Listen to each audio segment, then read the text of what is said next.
He says, why is the Teshuvah not a Teshuvah? What did they do? Bring Karbonos HaKadosh Baruch Hu instead of the Avodah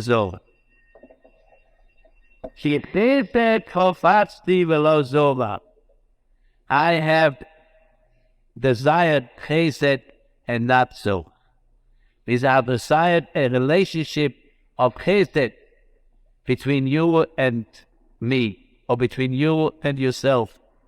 The laws are not sacrificed. The Karbonos are only symbols. But to bring Karbonos and not have Chesed, that's misunderstanding. But Da'at and the knowledge of HaKadosh, to experience HaKadosh Baruch Hu, may olos, is more important than the olos. It means your Teshuvah is a superficial Teshuvah. First of all, it only lasts as well as the Zohar does.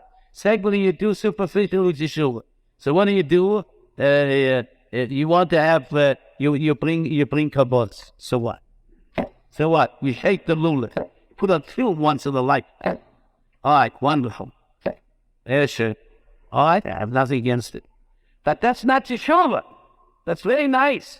Very fine. It's the beginning. Someone, I have no issue with it. But this is what I thought. We bring Karbonos. I go to shul. Right, so this is not what HaKadosh Baruch Hu wants. HaKadosh Baruch Hu wants Chesed. Chesed means love. I'm below Zohar. The Da'at Elokim may olos.